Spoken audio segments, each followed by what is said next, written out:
So last night I read this fascinating piece called The Weaponization of Loneliness by Hillary Rodham Clinton. Yes, the same Hillary Clinton that was Secretary of State and that ran for president in 2016. The piece, published in The Atlantic, talks about how the right wing has co-opted the lonely American male to radicalize for their political agenda. In this video, I'm going to share with you some paragraphs from this article, review some of the highlights that she brings up, but I'm really curious to hear from you. I want to know what you think. Let me know as you're listening to this what comes up for you, what you agree with, what you disagree with, and yeah. Now, I've prepared a few discussion questions, like we're really getting into it today. So before I begin, I'm just going to read these discussion questions to you and just kind of let these percolate on your mind as you listen. So what do you think is the cause of American loneliness? How has loneliness showed up in your own life? What role does social media play in our loneliness? What role does media consumption play, i.e. like film, TV, video games? What role does labor structures play? This is something I was thinking about, like low wages, exploitative conditions, the 40-hour work week. Like we often don't even have time to connect with one another because we're working so much. What role does geography play? Most American cities, for example, require a car to get around. They aren't walkable, and the walkable cities are the most expensive. So only the rich people really get the access to like direct community. What role does our food consumption and our express package delivery system play? So think about supply chain issues of like normally you would have to go pick up at the mom and pop store or even pick up at the superstore, but now it just gets Amazon delivered directly to your house and it's frictionless. You don't even have to interact with other people.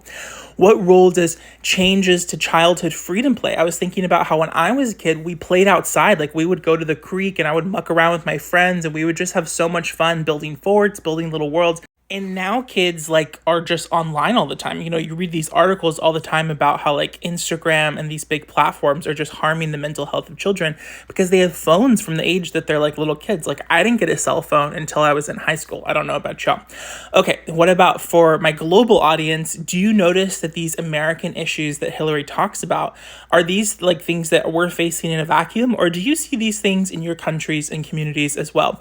And lastly, my last discussion question before we begin, how has friendship, family relationships, and dating changed over time with the rise of tech?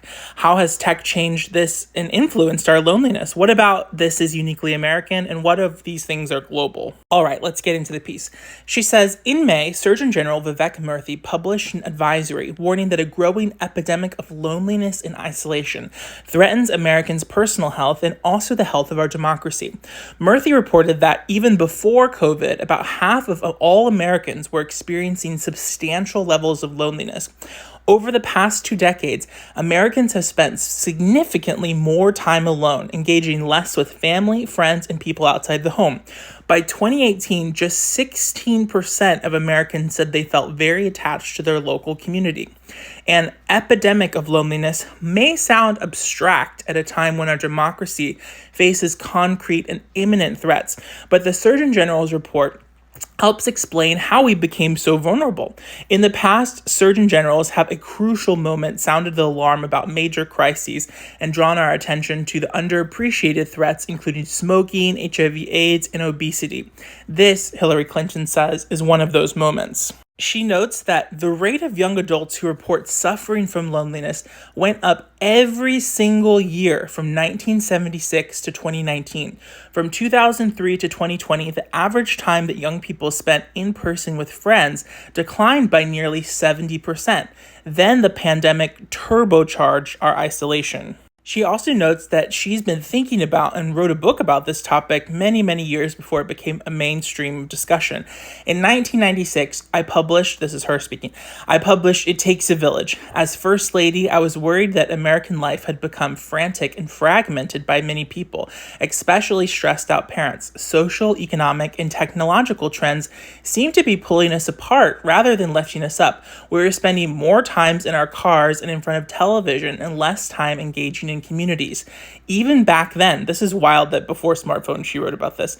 Even back then, before smartphones and social media, it was evident that Americans were becoming more isolated, lonely, and unmoored from traditional sources of meaning and support, and that our kids were suffering because of this. I was also concerned about the rise of right-wing politicians like Newt Gingrich and media personalities like Rush Limbaugh, who were sowing division and alienation. Around this time, this is when conservative radio shows really started to become a thing. Now we have social media, and so people, are TikTok stars, YouTube influencers.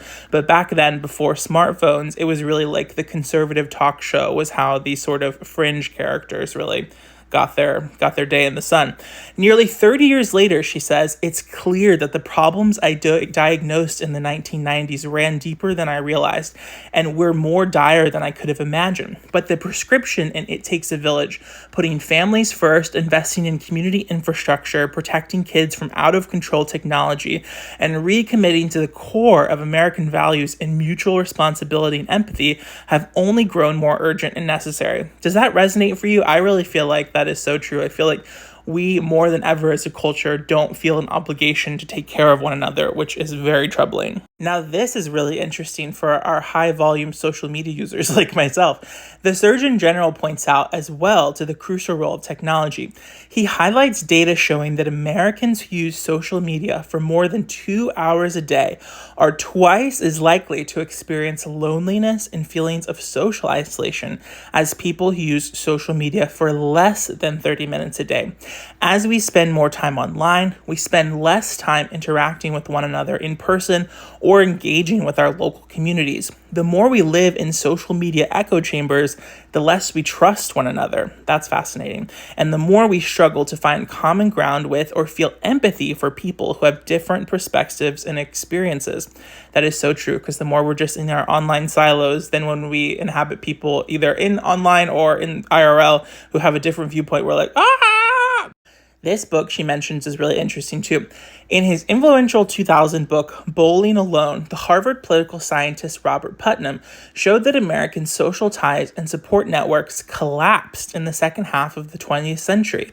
Many of the activities and relationships that had defined and sustained previous generations, such as attending religious services and joining unions, clubs, and civic organizations, even participating in local bowling leagues, were disappearing.